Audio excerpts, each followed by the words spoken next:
I mean, come on, man.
We're live, Tony. Hey, hello, ladies and gentlemen. We're here again. See, people, you are welcome, people, to this week's Monday Night Madness. People, I like calling the Monday Night Madness, Monday Night Mandem, Monday Night anything. See, people, what is there is that there's going to be chaos today, yeah? And see, people, we have some, we have some very, very controversial goodness down here in the house, people. I am. The person who's right next to me is one of the most, outspoken gunners we have in the house, a friend of ours. And of course, Waffle Don is down here with us, my fellow host. And of course, Craig Matthews is down here with us. We'll be expecting Johnny later on in the show. So it is what it is. See, let's welcome the resident proctologist to the house, Dr. Seymour. You're welcome to the show. How you doing, bro? Oops. Legend introduction. Thank you very much, TC. Big up to you. Big up to Craig. Big up to Abs. Big up to chat. Glad to be here. Ready to talk some shop and ready to see how the next few months are going to go down. Because we are in for a ride, let me tell you. Yeah, definitely. Craig Matthews, are you there? Could you please put a picture? Let's know you're there, bro. Hope you're there. Craig. Oh. Yeah. Easy. Greg is back. Greg, he's twisting his hair. He was just twisting his hair, Just Oh man, Greg, how you doing, man? I've been good, man. I've been good. You? Talk to the people, bro. Hey, where's the microphone, man? Oh, okay. Just testing. Yeah, it's been a good weekend. Been Arsenal fan. Been a great weekend. Yeah. Great weekend. You're welcome, bro. You're welcome, bro. And of course, people needs no introduction. Fellow host, my guy, my brother. See, needs no introduction. Waffle Don, talk to the people. Yeah, big up people, man. You know what? It's going to be a great show tonight. I'm sure once we get into it, big up to the chat as well. Yes, we do look at the chat, Tottenham Goat. I am on the chat right now, but I don't want to disturb my host, so I'm not going to cut in. So I will see the chat and I will bring up the chat. So don't worry about that. We keep it popping over here. Big up. Keep it popping over here, people. It doesn't get better than that, people. See, let's walk straight right into it. But see, traditionally, yeah, we're Arsenal fans down here, but today we'll be widening our scope just a little bit. We'll be looking into other football clubs that are trading Arsenal also. We'll bring Arsenal into the picture, of course, later on. But let us first start with, Aston Villa, people. Aston Villa. We have two clubs running up for us, people, yeah. We have the Aston Villa, we have the Manchester City. People still think that Aston Villa still, as last week, people still thought that Aston Villa, are very much in the mix. I thought they're very much in the mix. I spoke with Northside LDN, Lee Gunner. They're saying Aston Villa are right, at the bank with this one. Dr. Seymour, what would you have to say about Aston Villa dropping points to Brentford after going one man down, those Brentford fellas, and they still picked up maximum points against Aston Villa? Yeah, well, very much a sentiment and experience that we have had at our own club. Pressure bursts pipes. This was an opportunity for Aston Villa to take 3 points, especially after Brentford went down a man. I mean, granted, it was a bit of a cheap red card, but to that end, like Aston Villa did not take the opportunity when it was presented to them, and simultaneously they had even allowed that goal to go in by Django Unchained. So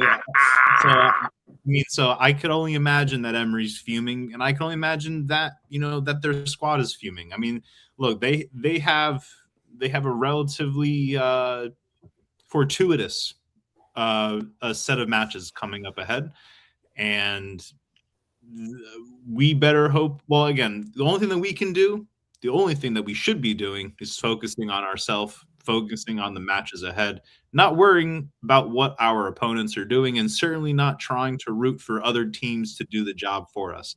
If we get over the line, it's going to be because of our own volition. It's going to be because of our own determination to do so. And, so let other teams go on a run. We need to be going on a run. Like, we need to be, I think we could have played a little bit more fluidly against Leeds. I know that we have these types of attacking performances in our locker, and something that I've been calling for now, for time, is to see consistency over a run of games. Being able to put on a streak and being able to put this league to bed at this point, which it should have already been at this stage. Definitely. I mean, big words from Dr. Sam. I mean, we'll soon get to Arsenal, where me and him will have a little bit of a clash down there, because we'll talk about Kai Havertz. We'll bring in that tough long road down to Ellen Road where we picked up a win. So we're going to get into those arguments. But again, my co-host, Wafu Don, you have to come into this conversation. Yeah. I mean, Aston Villa dropping points at home to Brentford. You know what? I don't know if you saw the group chat the other day, but I've been advocating for Villa to, maybe upset the apple cart. I really thought, that Villa being only 4 points behind, would have a say in this title race. Would upset us. They upset us. They beat us. They also dealt with Man City as well.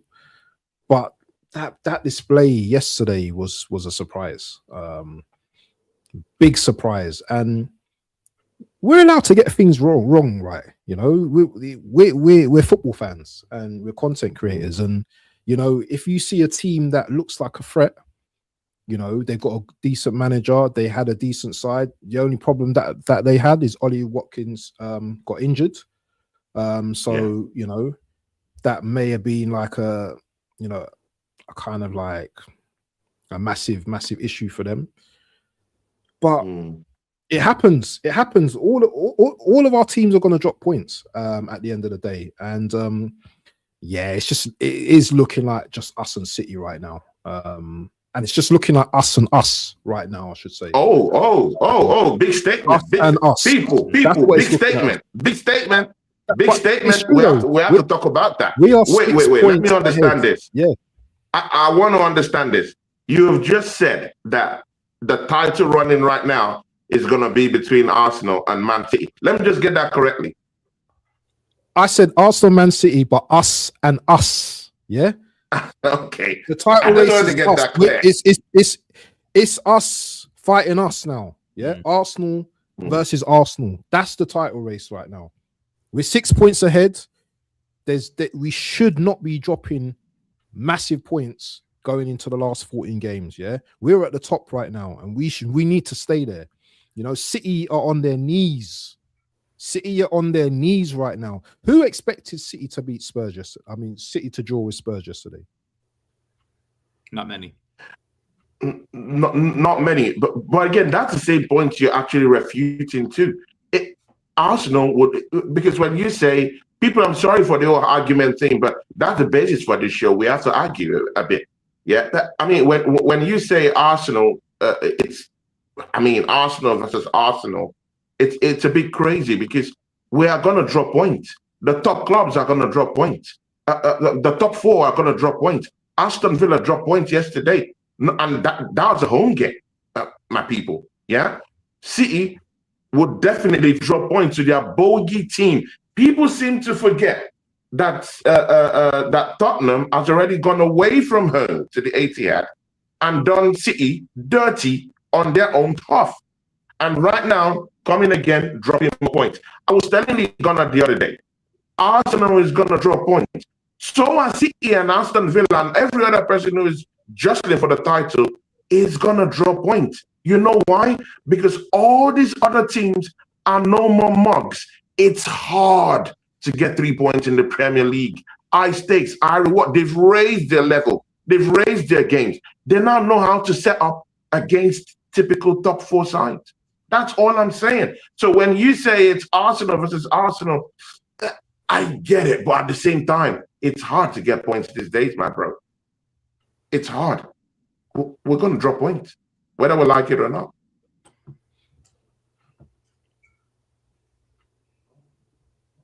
What was that? Yes, well, yes. I mean, come on, man. Yeah, you have to give me something. You have to give me something, bro. Well, what I will say to that is that, like this season is not over until it is over. Like what that means is that there are still 42 points left to play for, right?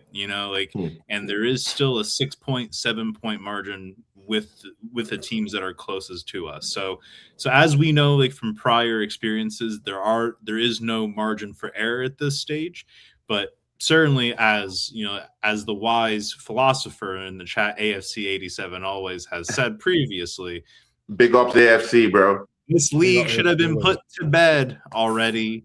And the fact that, and I think like what concerns me a little bit is that City and Villa, more so City, have been playing so poorly and so inconsistently this entire season, and they're only 6 points at, only 6 points, like from the top of the league. So, like we have not done ourselves any favors, like in previous matches, dropping silly points.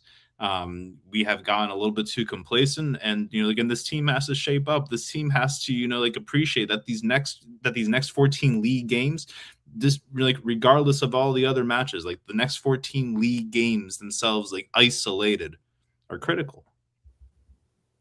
Definitely. I mean, again, I hear you, but again, we have to bring in Craig. Craig, coming into the conversation, my brother, man. Coming into the conversation. I mean, you've heard the Waffle Don. You heard the Don himself, yeah.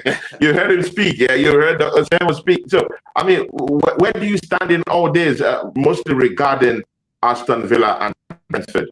Now they drop points. They have to go on from this now. Where do you stand with this Aston Villa drop points? And do you think they are still in the chase for that title with us? And do you agree with the Waffle Don, who already stated that, hey, you know what, yeah, it seems like it's Arsenal and ManCity that might, go deeper into, into the belly of the fish to get this trophy? What do you think? I thought Brentford played very well yesterday with 10 men against Aston Villa. I think they defended very well. They had 4 banks of 4. They just defended. They played their strikers was giving Conte a lot of trouble yesterday. He was giving a lot. Every time the ball went over the top, he was mussing them off the ball, winning free kicks. And I think Brentford defended very well. They just defended, and they're very good. Brentford are a very good team. And we've got to play them in 2 games' time, I think, after Sunderland. We've got to play them at their ground. And at their home ground, they're very hard to beat at home. They're hard to lose at home. So when they lost against Nottingham Forest last week, I was shocked that they're losing at home, because they're hard to lose at home. They always seem to be at the GTEC Stadium. They got a good record there. They're beating all the big boys there as well. So, they have beaten the big boys there. They're very good. They just know how to play against it. They're long throws as well. They're very good at long throws. Coyote and his long throws, and they got pace on the wings as well, and the striker Thiago, good little finisher as well this season for them. So I thought where Aston Villa went wrong yesterday. I think they tried everything to score a goal. Abraham had a chance. They tried everything. And they just, and you know when you play a game in football, you know you're not going to score.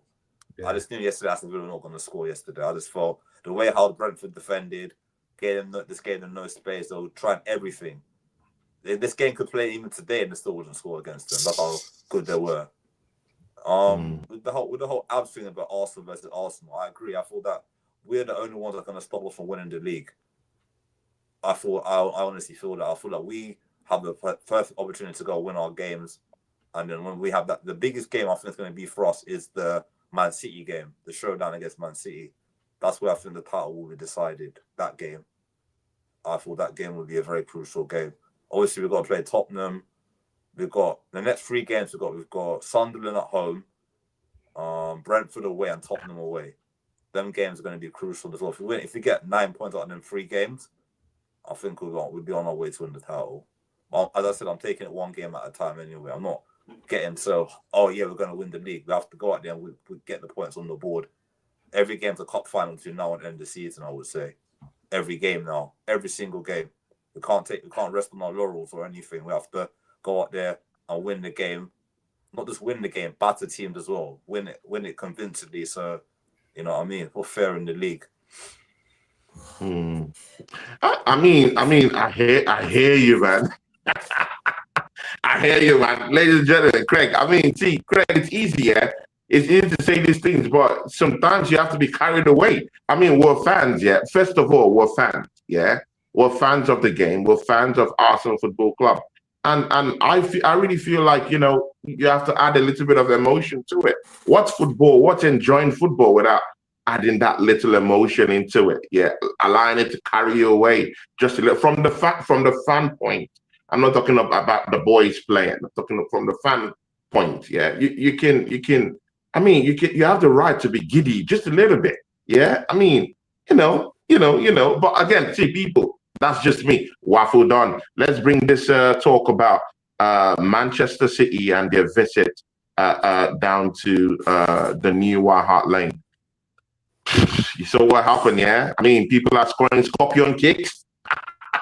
Ladies and gentlemen, people are scoring scorpion kicks, yeah, in this league. Yeah, people. See, what we've done. Take it away, Man City. No. I was talking about this earlier on one of my pods. So I don't really like watching City games anymore because the outcome is usually a City win, and the outcome is usually I'm wound up and I'm annoyed because they're 3 points closer to us.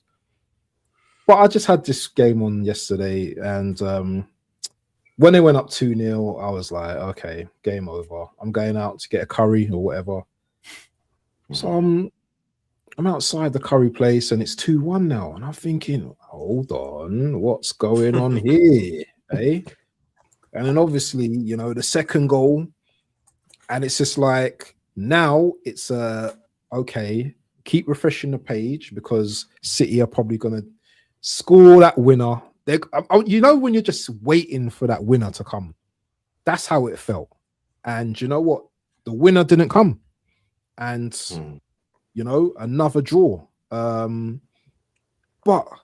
I still feel that, I don't know, they're not blown away yet. Do you know what I'm saying, Dr. S? I still feel that City are still there.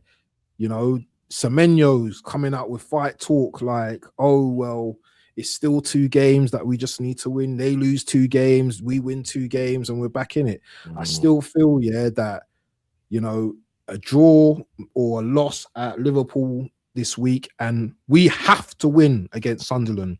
If we go 9 to 12 points ahead in the next few weeks, then I think that swing is going to be too much for City to get back. But I'm loving to see City rattled, because this time 2-3 years ago, it will be Arsenal that's rattled. Rodri's coming out in interviews and talking about refs.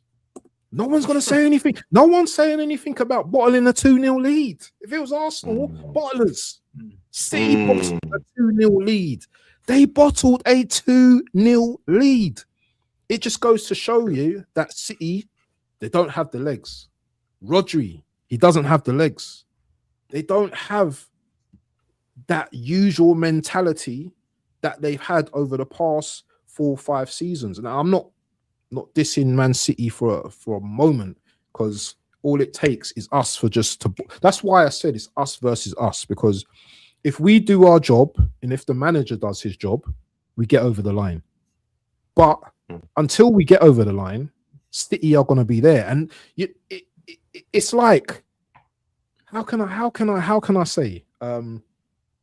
You see your friend, yeah, you know, you see your friend at the shop and he's buying, say for example, he's buying, I don't know, cigarettes, yeah,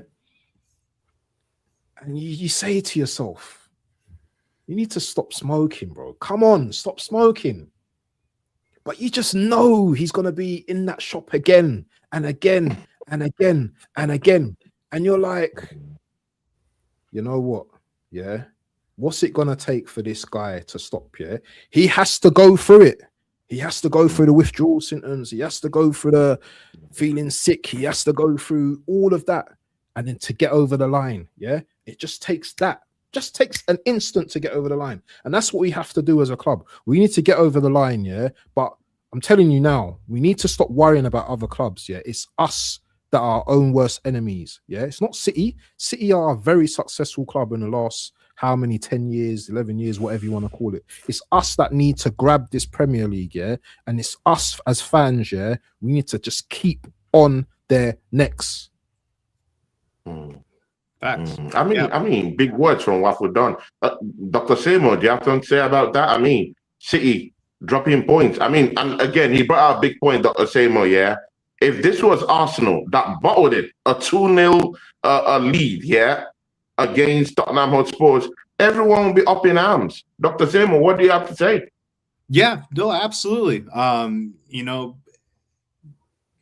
Like there's a bit of a double standard being applied there, in the sense that, that City aren't, and especially Rodri for that matter, who certainly knows a lot better than to be saying these things, is coming out and saying it, and that's a bit shambles on their part. They are definitely rattled, but as Waffle Don said, we have to put our boot to their neck.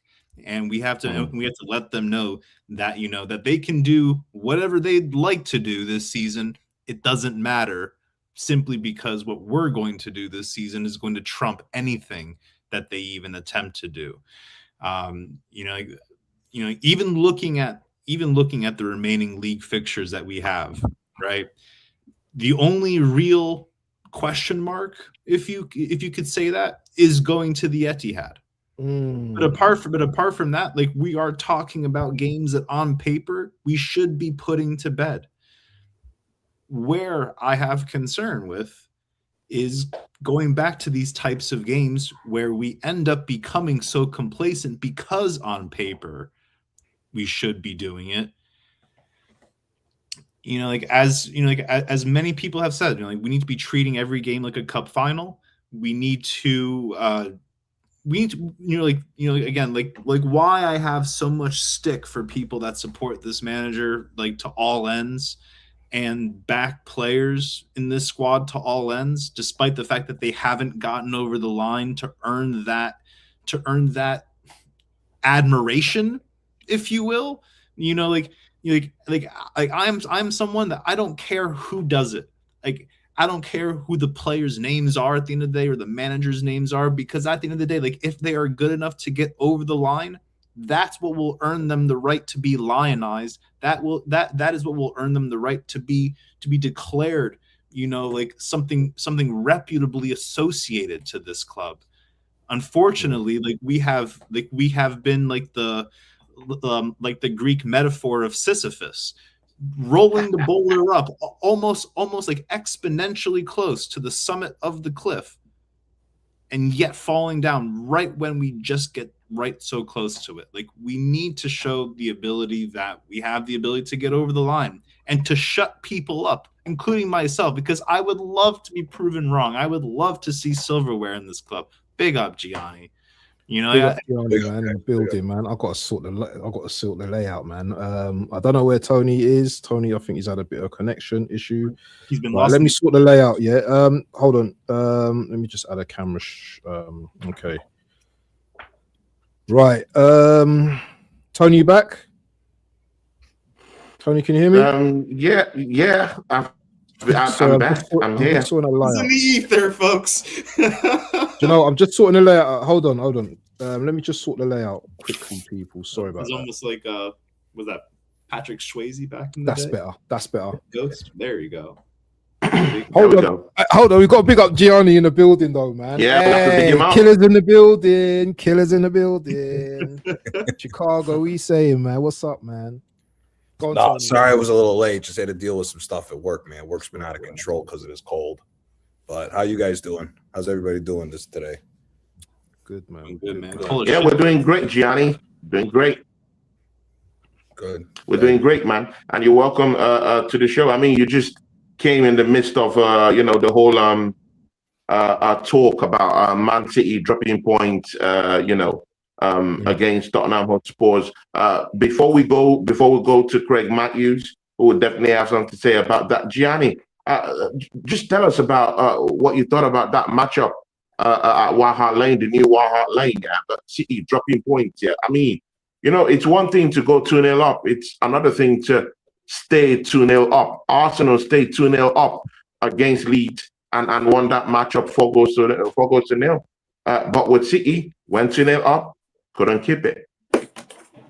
I mean, yeah, but I've been saying this to Waffle and the doc behind the scenes since October. This isn't the same City team, so I'm not that surprised. On top of it, even all the previous years that City's won, Spurs has always been the bogey team for them. No matter what has happened, Spurs has always been their bogey team. So the fact that it's not the same team, any City fan right now should be kissing the ground that Kevin De Bruyne and Ilkay Gundogan walk across, because it shows this season how important those players were to that dynasty run that they had. Because in these games that we're seeing them drop points, De Bruyne or Gundogan are coming up with goals or crazy assists in the last minute of the game or at any time of the game to get past the problems that they're having as far as scoring goals. So the fact that De Bruyne and Gundogan are no longer there, the fact that Bernardo Silva is not the same player that he once was.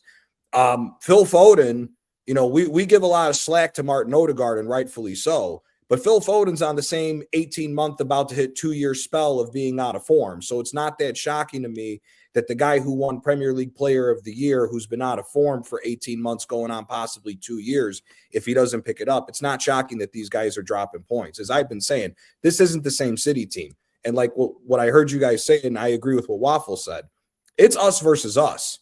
On a mentality issue, it's us versus us. If we get past the mentality issue, which the big step is going to be tomorrow against Chelsea.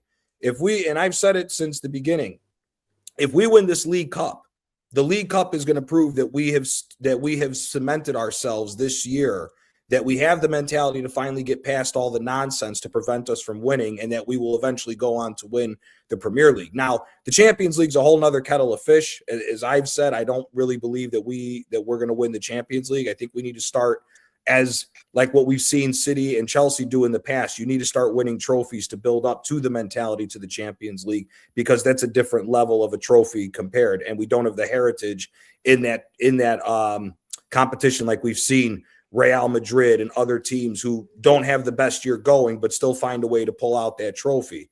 So, but for me, I'm not shocked. As far as Villa is concerned with dropping points, it was only a matter of time, but we need to keep Villa in context here. If it wasn't for PSR, one of our top goal scorers would be the goal scorer for Villa right now in Leandro Trossard. Let's all remember, until they got the callback of PSR and said, yeah, the only signing you're getting is that bum, Evan Boissand, Trossard was supposed to be the striker. And let's all remember something here.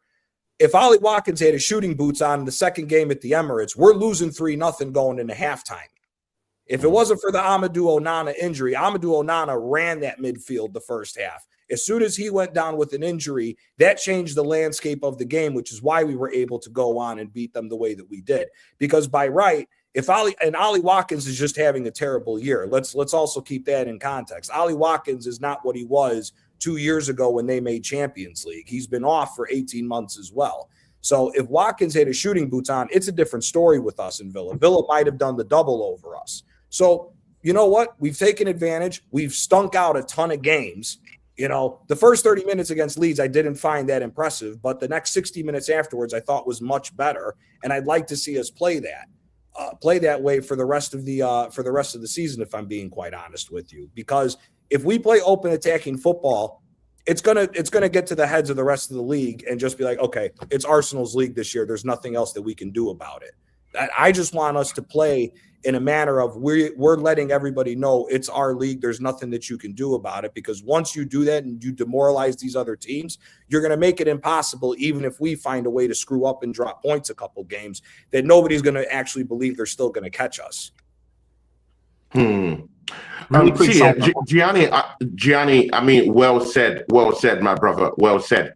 You know what? Yeah, Craig, I want to open this thing up, yeah, everyone, but Craig will start it up, yeah. I want to open it up for anyone in the house, yeah, because Gianni, I've just brought, he just touched on some certain things, yeah, that has been, reverberating in the newsroom everywhere across sports, yeah, where Manchester United legends, yeah, are all out, up in arms, talking about Arsenal's title credentials, how we're playing, how how we're using set pieces, all these things. Yeah, Craig Matthews, please just delve into it, because Gianni has already said here. He talked about Arsenal and we should, our attacking flair, this, that, and then you're also hearing from this Man United legend, yeah, that if Arsenal wins this league, this would be the worst league win, since God knows when. Give us keynote to that argument, my brother. Do you support these things going around about Arsenal, how we're playing and how we're going about this title running? I would love us to play more attacking football, don't get me wrong, but if we're winning 1 or 2, no, we have to do what we have to do. But some games we can go out there, let off the handbrake in some games, and let's go, especially at home. If you're at home, we shouldn't be parking the bus at home. We should go out there and all out attack and win the game. Some games we play like the hard teams, like you got difficult games, like away games are difficult. You go and get a 1 or 2-0 win, then it's good. Like even Man United last week, when we went 1-0 up, we started defending. Why are we defending when you're at home? You're 1-0 up. You go and get the second and third goal, kill Man United's confidence. They have to make changes, and when they make changes, they'll open up the game even more because they're going for the attack. We didn't do that last week, and it cost against Man United. It cost us. Saturday against Leeds was, as Gianni said, he didn't really enjoy the first half, but I thought second half we dominated them. I thought Madueke has to get a lot of credit as well, and he's got a lot of stick this season as well. But I thought he put in an A-star performance against Leeds. Got a goal, got an assist. And I think the team all round played well in the second half. And I think David Raya made a good save in the first half. They remember that save made in the first half. I think it was Ampadu made a good shot and he was going in the top corner and he made a good save. I feel that those kind of moments in games can change the trajectory of a game, where if that had gone in, then we're 1-0 down and we're chasing the game against Leeds, who Leeds have done very well this season against the big boys. They beat Chelsea at home. They drew against United. They drew against Liverpool last minute. So going to this game this win is a very important win in the title race. When we look back, we win the league this season. We look back to this game and said, this is the game we could have slipped up against Leeds, and we didn't slip up. So, yeah. And with the Man United thing as well, there's Man United pundits saying that would be the most boring Arsenal team to win the league. Well, we have won the league for almost 20-something years. I don't care how we win the league. As long as we win the league, that's the most important thing. It doesn't matter. It doesn't matter, because at the end of the day, when they were winning leagues, it was, to me, some of the leagues they won were boring. Like the last league when Ferguson won, when he had Cleverley and them guys in midfield, that was a boring league to watch. They were one-man team. Van Persie was scoring all their goals for them. I don't see anybody saying that was a boring Man United team. But now, because we're doing well again and they're struggling, he wants to throw shade at us because we're doing well and they're not doing well. So it's just jealousy anyway. That's what I see it as anyway. Dr. Seymour, do you think this is jealousy? Yeah, because I'm saying this because Gianni brought up that point about attacking flair. When you're playing, we need to come out these teams. You need to come out. But again, football has changed. Mostly in the Premier League, these teams come out to stink up the place. They have a way of playing against Arsenal. They have a different way of playing against Aston Villa. They have a more even different way of playing against Manchester City. When it comes to Arsenal, they want to keep 10 men back. They know that's the most efficient way to actually get any kind of points from Arsenal. Put 10 men behind and go on that counter attack. That's it. So Arsenal have to consistently break low blocks in the Premier League week in, week out. Apart from teams who believe, you know what, yeah, I'm at Ellen Road, I have to come out. Teams like Leeds that wanted to come out, they want to just sit back and soak up all the pressure. They tried, even if they did not, have a lot going forward, but at least that effort was shown to come out. And Arsenal still exploited those spaces here and there, But Dr. Seymour, where do you stand with this talk about, attacking flair? Arsenal, we're not playing great football right now. This is that. Man United legends talking down at us. Where are you at this thing now? So, I mean, I'm not sure if jealousy is the right word, or at least it's not the word that I would particularly use, simply because, these teams, rather, for example, Manchester United, they have, they're one of the most successful teams in the country, if not, in the world. They have, they have been on a massive decline for the last good decade or so. But to that end, they have won the Prem, they have won the Champions League. They pretty much have won anything, or rather everything, since the last time that we have won the league. So I'm not sure if jealousy is the right word, but what I would say is that they're definitely, I'm not sure if annoyed is the right word. Honestly, I don't give a shit what they have to say, simply because they used to play for United, and United has always been our true rival. So again, they can hold that. I really don't care. As far as us playing the way that we do, the reason, as you had said, the reason why teams set up a low block against us is because A, we're predictable, B, we are easily we are easy to set up against, and C, it works. Why would teams do anything different when something is for the most part generally successful? If we played more unpredictably, then they would have to set up more unpredictably, and that would create more open space on the pitch. Overall, I completely agree with I completely agree with Craig. I don't give a shit how we win. We never cared how George Graham had got this club over the line when we were stinking out 1-0 victories. But to that end, we had a little bit more attacking flair to us. So again, I think there is a balance that that can be made, as far as being so defensively resolute, but simultaneously being able to let the handbrake off every now and again, and pump opposition for good 2, 3, 4 goals. But yeah, as I said, no one is going to remember how we got over the line. Granted, because of the straight trolling bullshit that we do, as far as set pieces and own goals and corners, that may be memorable in and of itself, just just being a complete shithousery to the finish line. But at the end of the day, we're celebrating the trophy, right? And that's the only thing that matters. So yeah, all these moaners can hold it. Yeah, big talk from Dr. Seymour, and it of course it remains Gianni, and of course the Waffle Don. Waffle Don, where are you with this argument with Man United past legends? Yeah, talking tough about how Arsenal is playing, and again, yeah, Dr. Seymour said something else. He said Arsenal is easy to set up against. I beg to differ. Atletico Madrid, they came on. We smashed them up.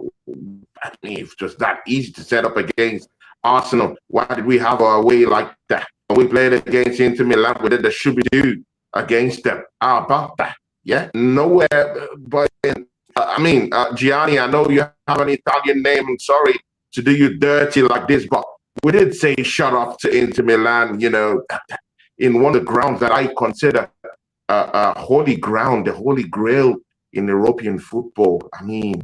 Going away from home to bet Inter Milan. I mean, if it were that easy to set up against this kind of world-class teams, yeah, why would we beat them?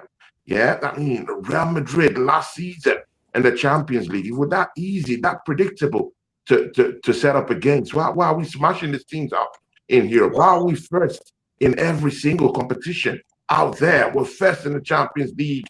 We're first in the Premier League, bro.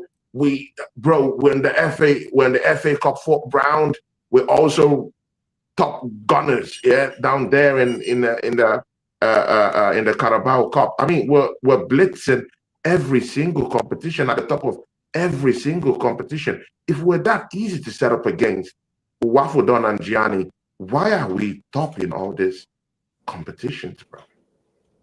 Waffle, you want to go first? Yeah, let me go first because my week is going to be short. Scholes can't really talk in it, you know what I'm saying? Well, he can talk, but I'm not taking something from someone that plays around with his daughter's feet, but for a start, yeah. So he needs to just calm down, talking some nonsense, yeah. Bro, Scholes, seriously. Yeah. Anyway, yeah, that's another story. But What? You know what? It's the only story. You know what it is? I think there's a underpin respect for us from these guys. That's why they talk about us so much. But it's always gonna be this metric: get over the line. Yeah, you know, we can talk being top of this, top of that. You know, until these guys see that trophy. Odegaard lifting the trophy, whoever lifting the trophy, yeah, they're gonna troll us. They're gonna say things, you know. They're gonna say they don't rate this, they don't rate that. This player's not this player's not that. It's only until we start lifting trophies then we're gonna start getting our credit, and it's fair, you know, because these guys, the likes of Scholes, Beckham, and whoever you want to mention, they've been there and they've done it already. So when they're looking at us, they're saying, yeah, well, Arsenal are a good team, but they haven't won anything. And this is our problem. I'm sick of us, like, it's facts. We're at the top of this. We're at the top of that. We're in the semi-final of this. We're in the FA Cup. It doesn't matter until we get over the line. Yeah. We need to beat Chelsea tomorrow. I'm sure we're going to talk about that at some point. And we need to win this league. Yeah. And we need to win the Carabao Cup. That's what we need to do right now. So let them say what they want to say, you know, let them say what they want to say. And as AFC always says, who cares how we win it? Just do it. I want to see armpits starting March for the Carabao Cup and the rest in May. Yeah.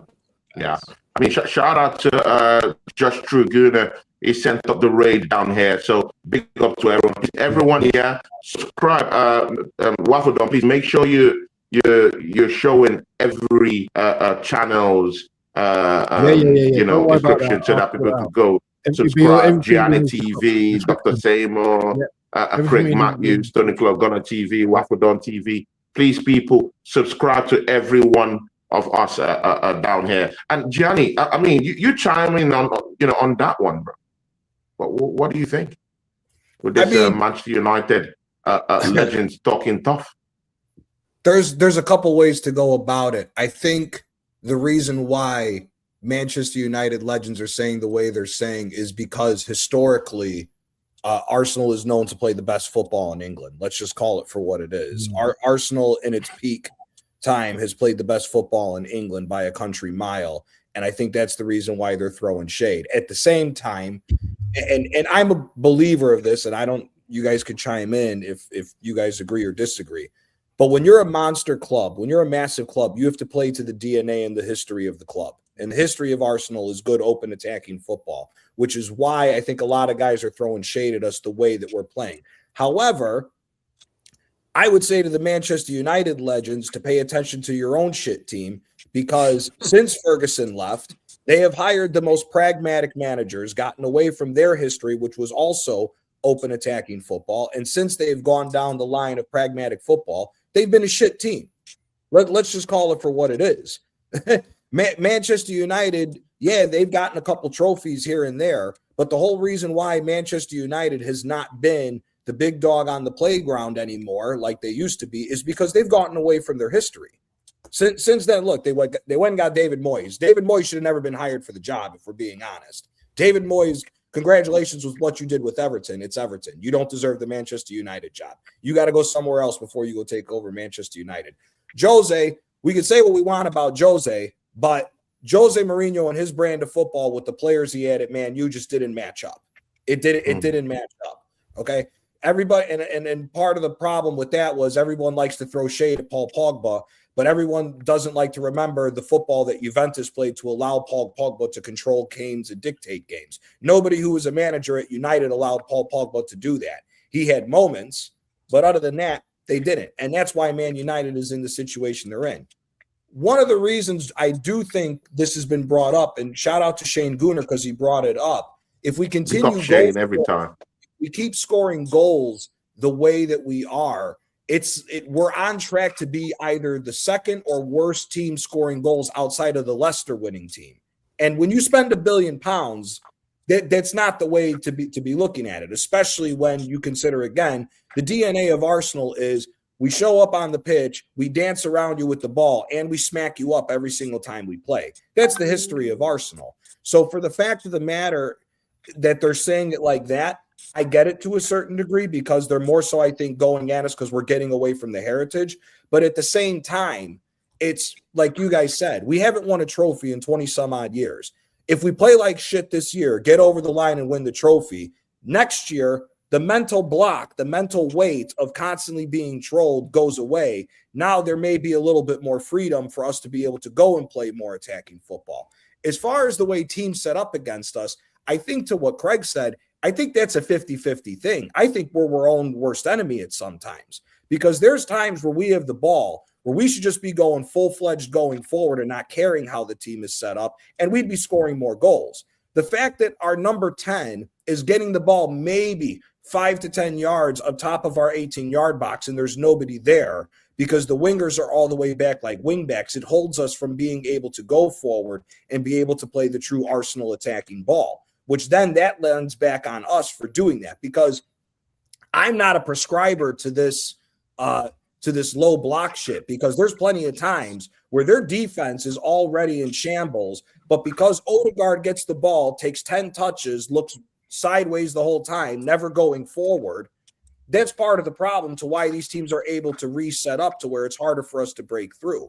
If we played full-fledged, just gung-ho football, because for me, I think one of the biggest talks that everybody as an Arsenal fan has had is this whole situation with Gyökeres. He hasn't gotten properly fed.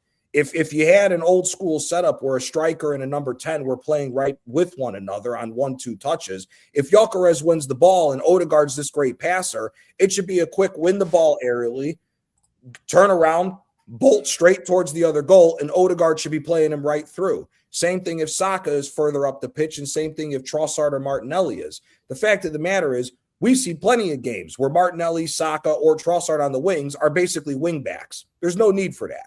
Not when we have the team that we have. There's no need for that. Declan Rice, I'm sorry, maybe people will disagree. I think Rice is one of the best sixes in the world. He should be the guy cleaning everything up and winning the ball back in the midfield and instantly getting the ball going forward. I think you make that quick decision to move him to the 6 and make Zubimendi go up a little bit further. I think we're even more rock solid defensively and gives us more free reign to start going and smashing these teams up 3-4-0. Because for me, but the thing is that Zubimendi is not that trustable, though. I mean, it could get you some certain kind of goals, but he's not yet a trustable guy in that position yet. And again, he's giving away some certain kind of goals. Is giving up some certain kind of goals in midfield, so we have to be careful. It's his first season in the Premier League. I mean, we should be careful. That's the way we go about this thing, isn't it? I hear you, but there's been too many mistakes in that midfield when his back is to the midfield and he's getting the ball from either the goalkeeper or one of the center backs and he drops back. There always looks to be a mistake in him. There always looks to be a mistake in him from that. There's no reason, in my opinion. If you're going to keep going with Odegaard, and in my personal opinion, Odegaard should never start for this team again because the Kairat games go to Eze should be the starting 10 from here on out throughout the rest of the season, in my opinion. Odegaard slows the game down too much. We allowed Kairat to make it a 3-2 game. That's bullshit. We should have smoked them 7-0.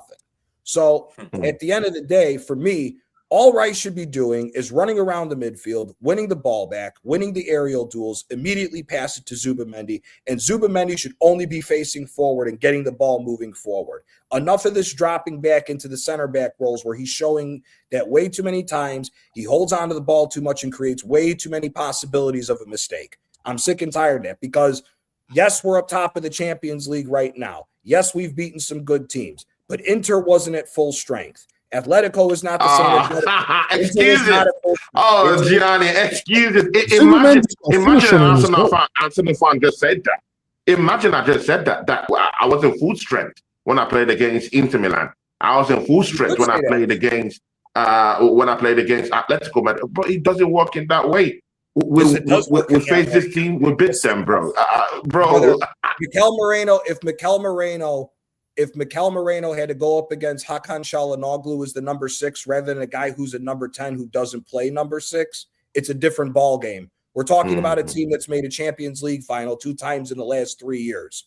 We can't look at it from that perspective because look, when the kids came on, when Boni and Esposito came on, if Esposito scores that goal against Raya when he turned on Mosquera, it's a different game.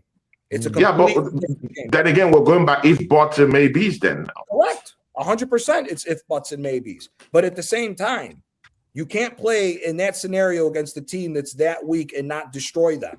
We made it harder on ourselves. We should have destroyed Inter more because they weren't at full strength. However, you've seen how the Champions League brackets are. We end up on that side with Real Madrid, PSG, and God forbid Barcelona lands on the same side. You can't play that same way where we're holding on and just waiting to see and possibly make a mistake. If you make a mistake against those clubs that have the heritage, it's a different ball game. It's a different ball game when it comes to that. Definitely. I mean, I hear you, Gianni. I mean, makes for a good argument on the show. I see Dr. Seymour and, of course, Craig Matthews. See, Arsenal, yeah? Big win against Leeds, yeah. Can we hear something from you guys about how we set up, and 3 points in the bag, innit? Craig, you can start it up for us before we get into that Chelsea matchup and some injuries news that we have down here. Yeah, Craig. I just want to quickly say I do agree with Johnny with the whole Declan Rice in the 6 and Zubimendi 8. I think Declan Rice is more better in the 6. I know he can play 8 as well, but I think especially when he plays for England, the 6 is very more better in there. He can get tackles and make last his tackles, and he can control that midfield. I think Zubimendi is better in the 8 because Zubimendi scored a header the other day and just played. Where was he playing in the 8 role? He wasn't playing in the 6 when he scored that goal. I think Zubimendi is more better when it comes to goal scorer. I think Zubimendi is a better goal scorer midfielder than Declan Rice. I honestly feel that. People don't realize, but he scored some crucial goals for the season. Forest at home. I was at that game. Saturday against Leeds. Who else did he score? Did he score against Chelsea as well in the League Cup? Was it Chelsea? Was it for? Didn't he score that volley? Was it? Yeah, that volley? Is that Forest? Yeah. Forest at home. Yeah. Forest at home. That's early in the season. I think he scored against. Did he score against? He scored 5 goals in total in the Premier League, and that's a personal record. He has only scored about 4 goals in his entire career. In terms of the highest goals he has scored in the Spanish La Liga with Real Sociedad, the highest is 4 goals he scored. This is a record season for Omar Zubimendi. I totally agree with Gianni and Craig. I wanted to ask something though, quickly, because I think we need to talk about it. The Marino injury and who's going to step up for that position. Who do you guys think will be able to step up for that position whilst Marino is out? And is it a concern that Marino's injured? No. Lewis Skelly for me should be the one that replaces him. Yeah. Lewis Skelly, Havertz, and you got Eze as well. I think Havertz played well the other day because Havertz is not like Odegaard's going to take 100 touches and do spin and do blade on the pitch. Havertz is looking forward. Havertz looking forward against in the Champions League, look forward, but it's straight to goal across his feet, goal. I think he's more forward passing thinking. It's not more defensive thinking. It's more forward thinking. I think Eze, when you played in the Champions League the other day, is playing more deeper in a deeper role, controlled the tempo of the midfield, like a Pirlo kind of player. Pirlo could play as a number 6 or 10. He could just more deeper, getting the ball, looking, playing it forward. So I think that could work. Either Havertz, Eze, or Lewis Skelly could play that midfield and that midfield two players. to replace Mikel Merino.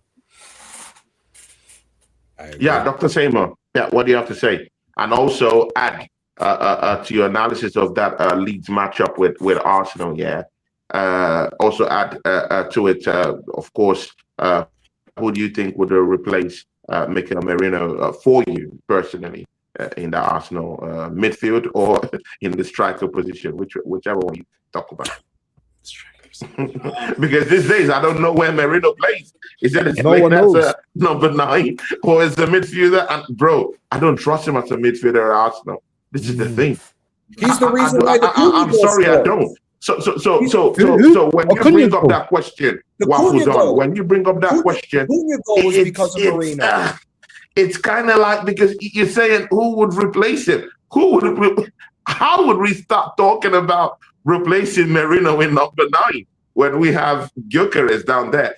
That's his best position. He has played at Arsenal since his arrival. I don't rate him as an Arsenal midfielder at all. Dr. Seymour, do you rate him as a midfielder? Who do you think will replace him? I think it's a bit difficult saying that, but yeah. It should be Lewis Skelly in the 8. Should be, right? Imperatively speaking. Merino is such a weird utility player because in midfield he offers us nothing. Up front he offers us, it's pretty much like a weather. It's pretty much like weather in London. It can either be gray one day. Don't really exactly know what's going on there, but we know that there's always like a chance for rain, right? So. Look, I'm not really as aggrieved with that loss outside the fact that it's just one more player in our squad, going down to an injury. And we also know that games are going to be coming thick and fast. We know that we're going to be needing everyone to perform at their highest caliber.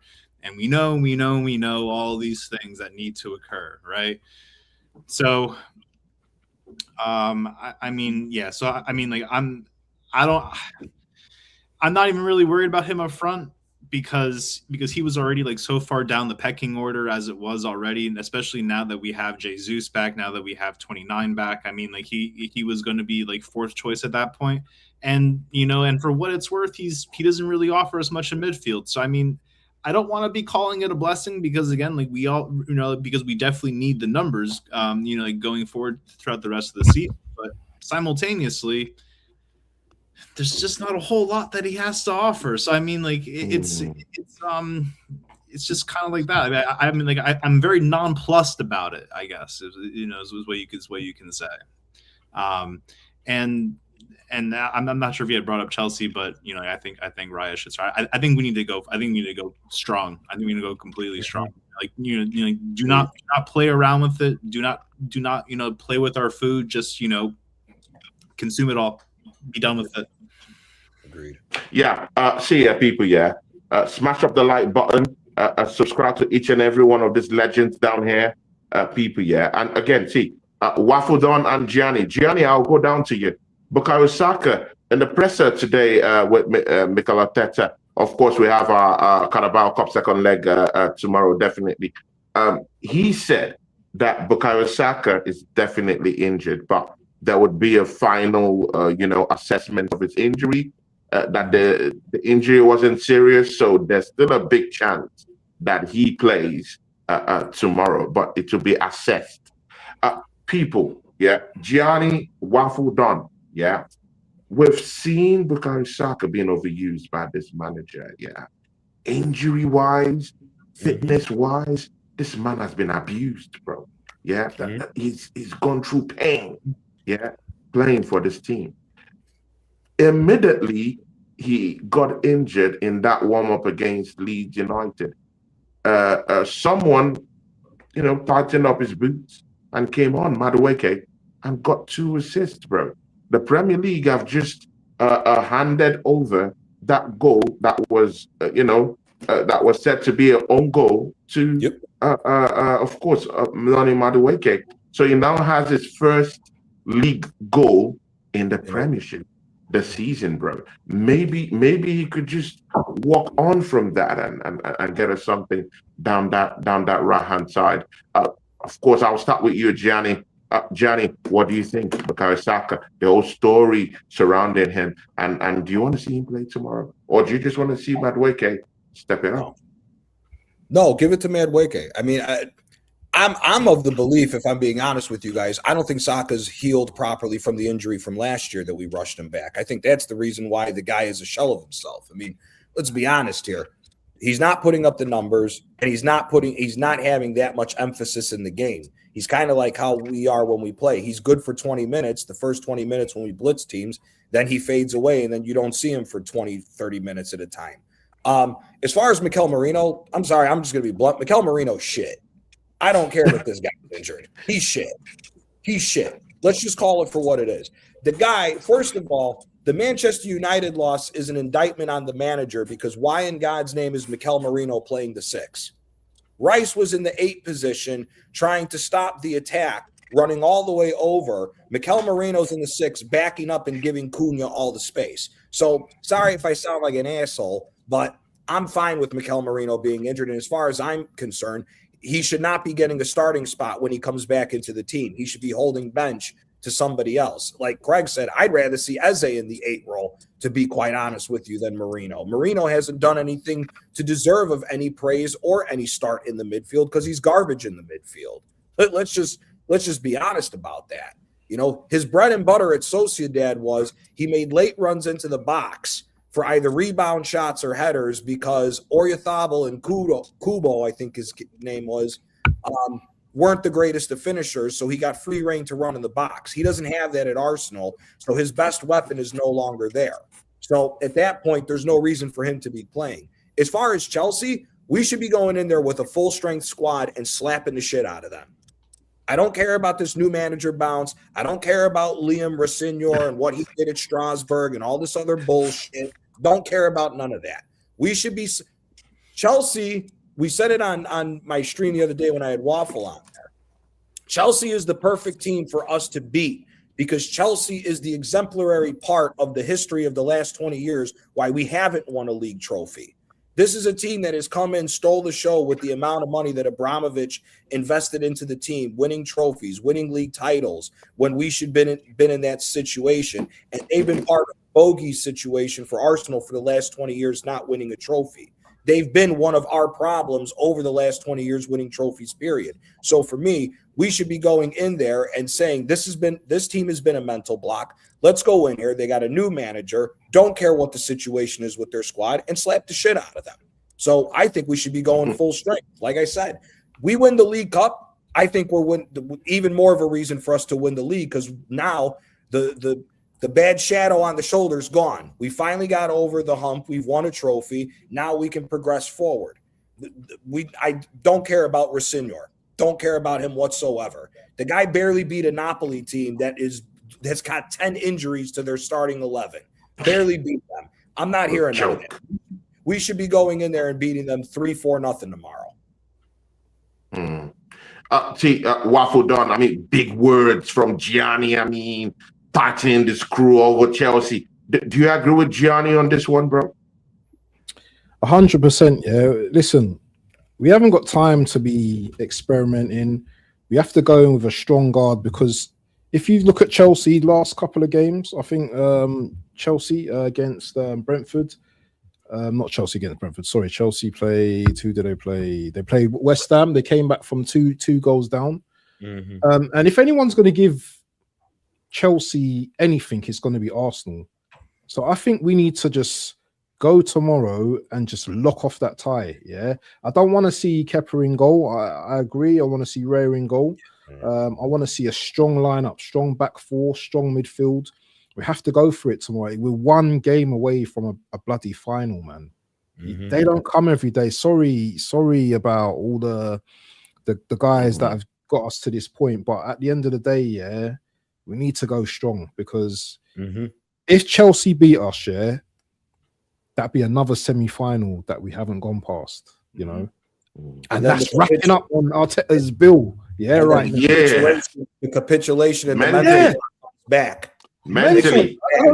listen, don't risk Saka. Let him sit down because sometimes, yeah, I think we're a bit better. I think we're better off without Saka in the team at some points because a lot of the games he's offered nothing. And I'm not dissing Saka because I love Saka, but a lot of the games he's offered nothing, just nothing. So you know what? Give Madueke a chance and let's go for it. Let's just get into that final. And that's all I want. I think a position change needs to happen to Saka, if I'm being quite honest with you. I honestly would let Saka sit and welcome him back in and see what he could do at a number 10 position. I think Saka's game when he was top class, when he was on the 2 years before the injury came, Saka's first 2 steps are one of the best in the world.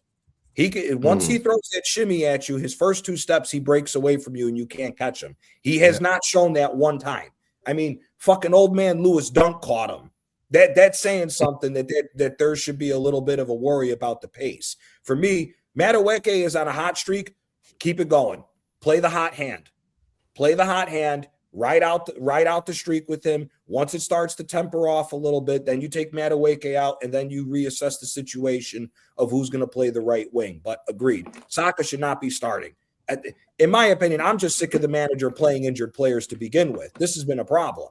I mean, what was the stat that AFTV put out a couple months ago, and we've had more injuries? We've had over 100 injuries to a squad since the 2024-2025 season. And remember now, last year, the manager told all of us we knew we were thin coming into the season, and we still had over 100 injuries to a smaller squad. It's inexcusable. If somebody's hurt, you don't play them. And this is even more of a reason why the loan to Ethan Nwaneri is damning, because the young kids should be getting an opportunity right now to play, because our youngsters are some good players. Ethan Nwaneri and Lewis Skelly are good players that could come in and make a difference in that midfield. And we saw Nwaneri last year do good on the wing. So for me, I don't play him. Let the kids. He should be playing this game tomorrow. Nwaneri should be playing this semifinal. If he was here, he should be the starting right winger. He should be the starting right winger. 100% agree. Facts. Big facts.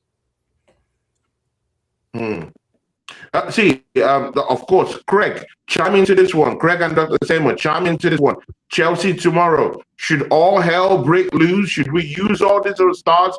See, people, it's easy to say, use Madueke. I mean, I hear you, but I mean, brother, we have a Premier League game in the weekend. We just got off, that bus, I mean, they didn't take planes down there to Leeds. They took buses down to Leeds, And again, they had to play. It was a hard-fought game, whether we like it or not,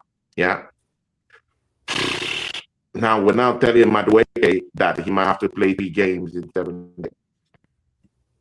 I mean, I'm just saying, man. I'm just saying, because one thing we've seen is fatigue, creep into this team, and that's what we don't want. This team to be at the end of the day. A team that is, riddled with fatigue all around the team. Should we be mixing it up against Chelsea, or should we go hard? I mean, I want to go hard, but again, I'm this kind of guy that prefers perspective. I want to hear from other people. What do you think, Dr. Seymour and Craig Matthews? Yeah, we got to go hard like Bernard, like really and truly, I mean, Man is not joking, man. Look, we're also playing, I think we're playing Sunderland on the weekend, right? This is very much a bit of a Schrodinger's paradox here, right? Everyone talks about how large the squad is, and that we have all of these, rotating options, but yet simultaneously, we can't field our best team, tomorrow, as well as still be able to field a strong team on the weekend. I'm just not hearing that, unfortunately. And especially considering this manager's track record, he has to be doing everything bar none to get us to the final, because I do think that if we get to the final, I'm crazy as sounds, I think we are actually going to win it if we get to the final itself. I don't I think those players will be able to get that duck off their back, and they'll be able to see, what, fuck it, we're finally at Wembley. Pardon my French, but but we're finally going to do this. We're finally going to see armpits in May. We should not require such a strong side to play against Sunderland. I mean, granted, they did give us a hard time away at the Stadium of Light, and that has always been a bit of a tricky location for all teams to go to. But like it's very much like an Ellen Road kind of situation with them. They've always made that their home fortress. I don't know what their away form looks like this season, but but I think we should always be taking us as the victor at home.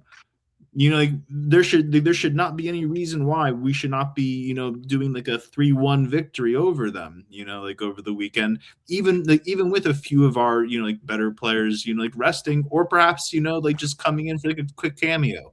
But as of right now, the most critical objective is to get to the final, and that means playing the best players that are available tomorrow. For sure. Yeah, definitely. Because we'll soon be wrapping up. Craig Matthews, please. What do you think about that Chelsea matchup tomorrow? And his predictions for that game? Pick your strongest team. You only get one chance to get to a final. You pick your strongest team. Then, if you're winning by a certain amount of goals, you can always take off players and rest players for the weekend.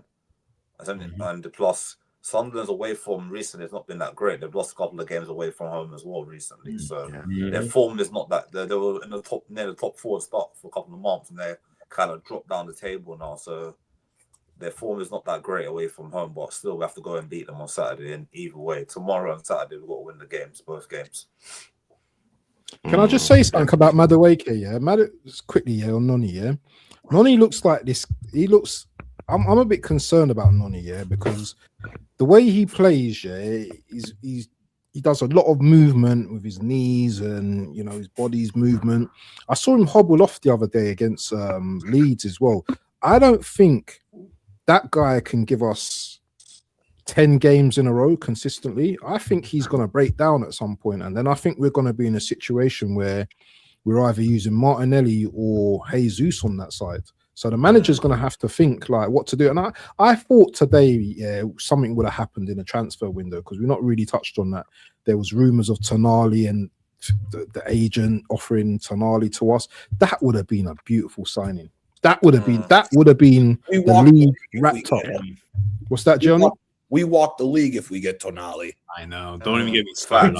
We walk the league if we get him. Are you kidding me? And next season. You imagine him and Declan Rice together in the middle? Who the fuck is scoring on us? They're going to win the battle in the midfield. Those two right there, they're such a perfect match in heaven in the midfield. They really are. And if I recall correct, Gianni, while he was still at AC Milan, Tonali was playing more of a hybrid Modric role before he got moved into further deep in midfield as more of a quasi 6. Am I recalling that right? Well, he was they basically tried doing the Pirlo role with him, where basically they set up. So do you remember the Algerian midfielder Benacer? Yes. Benacer used to play for us too. Correct. Arsenal, Benacer would line up next to him.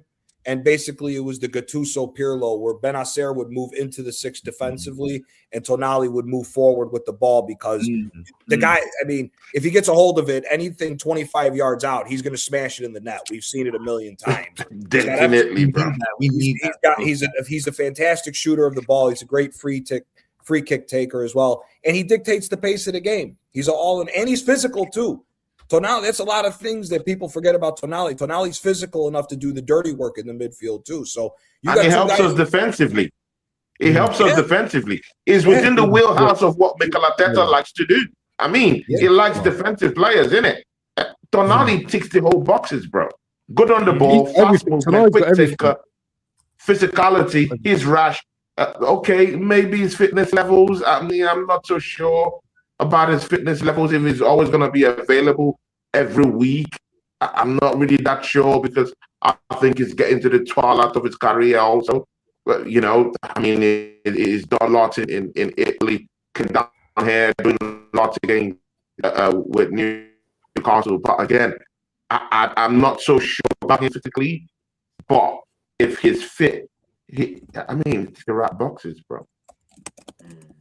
Oh, I think if that's available, I come at don't the know end what of you think about him physically. No, physically he's fine. Physically he's fine. I'm not concerned about it with him. I think the problem to why he's been picking up injuries in Newcastle is Newcastle doesn't have any depth in the midfield past the three. Who are you going to call upon? Joe Willock? I mean, look at the drop off of the three Man, that they it's crocked. have. Listen, facts is facts. Again, if you leave it up to me, listen, if we go on and win the league this year, turn around, get rid of Odegaard immediately. Get rid of That's exactly where I was going to go with this. Get rid of Odegaard immediately. You can see what you want. I mean, I don't foresee us getting rid of Zubamendi, but a Zubamendi, Rice, Tonali midfield, I don't see too many teams that can outhold, at least control the game the way that midfield plays. You got physicality across the ball with the three. You got two guaranteed goal scorers in Zubamendi, and I think if you let Tonali go a little bit further forward and you see his skill set that he has, he's going to start scoring a lot more goals than Odegaard. So for me, I think this is a no-brainer. If you got this for the summertime lined up, dump Odegaard and bring Tonali right in. I think you're lining yourself up to be in the run back to back. Killer player. Tonali's a killer.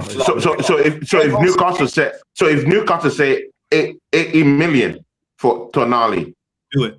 should we be going for that? Do it. Do it. Spend it. You're gonna get that. You're going to get that Okay. just with the prize money. You're going to get that just with the prize money for winning the Premier League and all the bonus cash that you get from the Champions League. You'll have enough. Spend it. Plus, look at the contract that Odegaard's on. Odegaard's on what? £250,000 a week. He's getting paid $1 million a month. Jesus Christ. Get his bum Man ass is off. leeching the football club. Yeah, get his bum ass off the team. Get that crazy contract off the team. Let Berta start redoing our contract so that we can afford more players like this. Bro, You know, imagine, we're talking. What is it? Odegaard, imagine Havertz, Tonali and Alvarez. Jesus combined is just under or just over £800,000 a week. That's Jesus ridiculous. Christ, bro. Bro, these guys are leeching our football club, bro. We have And then absolutely Fucking succubuses. look at the absolute stinkers on the guard. is going to be Drops every week. Yeah. Jesus Christ. Blame Edu. Edu's only getting them big contracts. Man. Edu was buying all these dud players from nowhere. Didn't do anything for us. They bought that William. We bought William. It's a no-brainer. Bring in Tonali. Bring it right now and get rid of Odegaard and all these clowns. Some of all these clowns we have in our team, bro.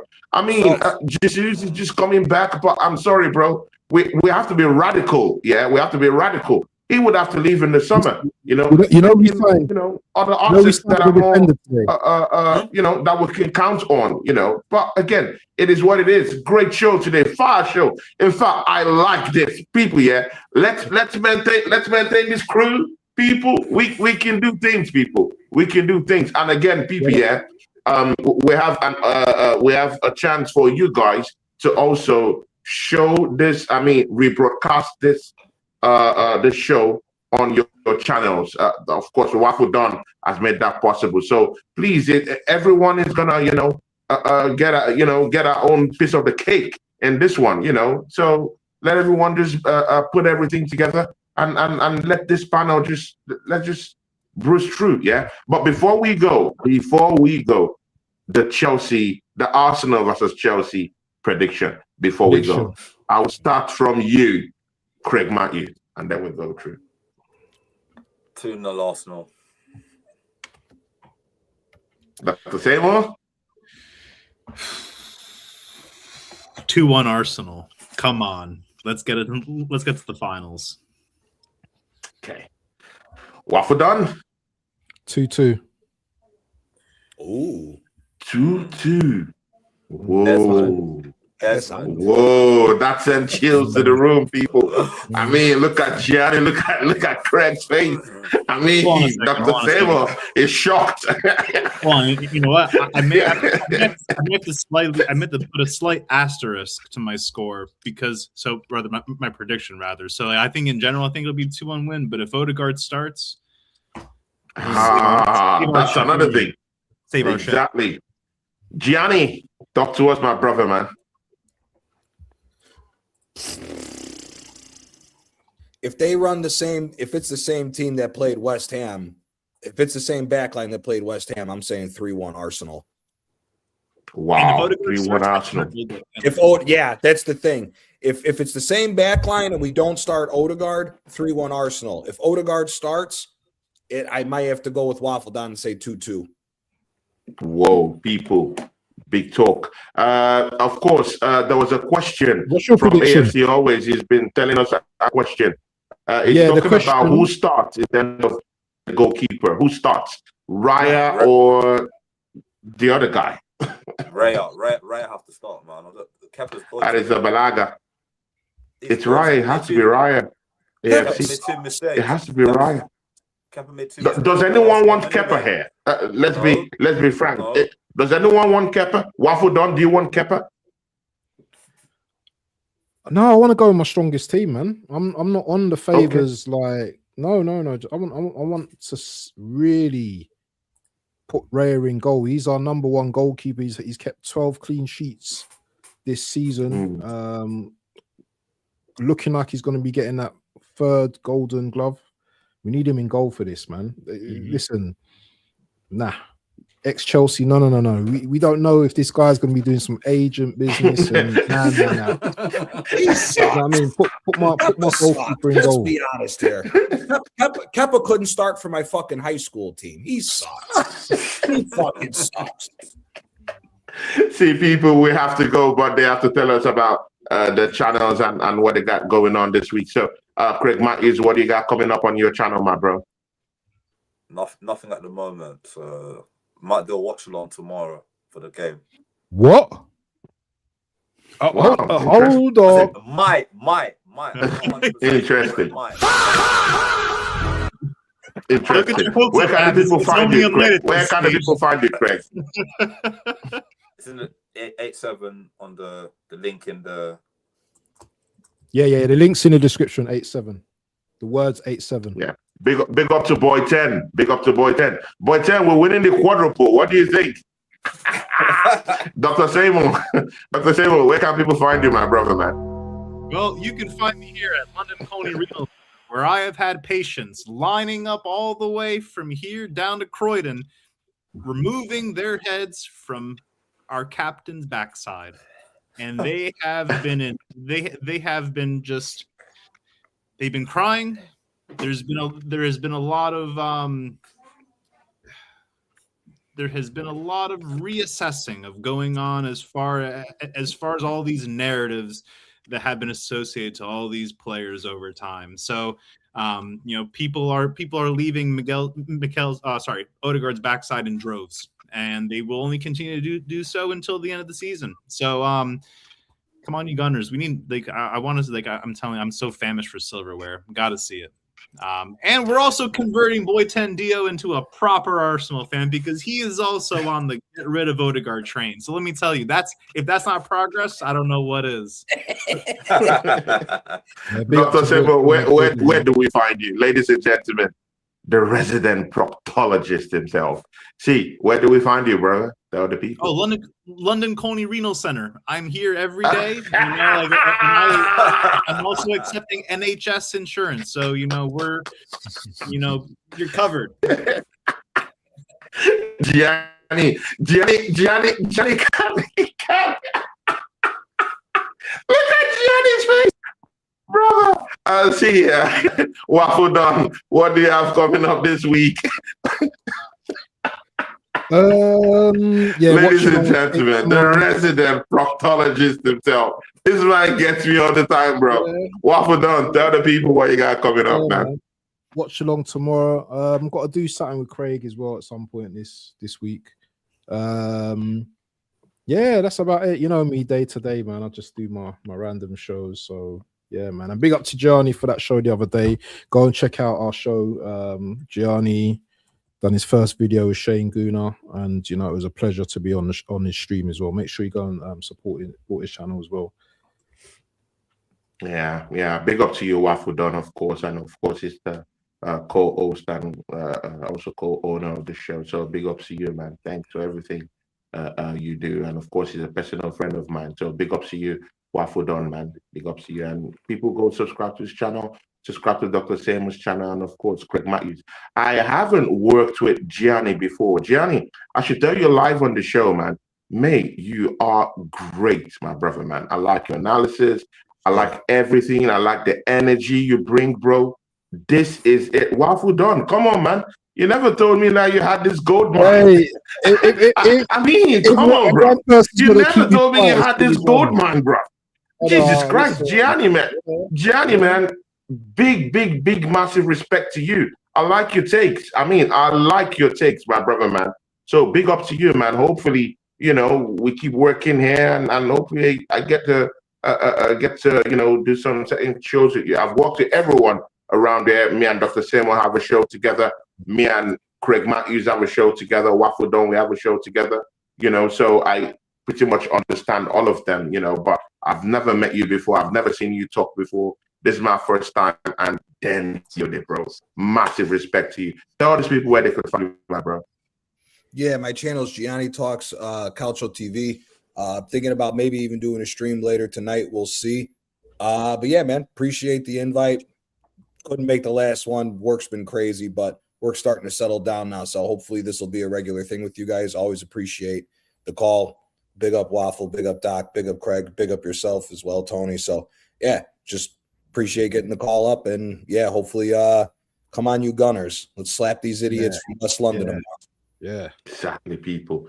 Let us slap this clown tomorrow, people. Yeah, I have a watch along tomorrow. Definitely, I want Craig Matthews back on the channel, people. Hopefully this weekend, me, him, and Leon might go on that Three Musketeers. Me and Josh will be coming back on Friday for our show together. I'm still waiting on Dr. Samuel to tell me when we can go for our show this week. Please let me know. What should be after the Chelsea game. Probably after that, we can talk about when we to have the show. I have a show coming up with Dom from Arsenal Domination on Thursday, and then on Friday I'll be going with Lee Gunner and Northside LDN on Friday. So I just really want to pick up this wins so that I could just go and do the shooby-doo right in front of them, and make them lick their wounds at the end of the day. So it is what it is. People, we've come to the end of the show. Thank everyone for popping in. Thanks everyone for subscribing to the channels, people. From me and the man them on Monday Night Madness, people. We are out, people. Peace.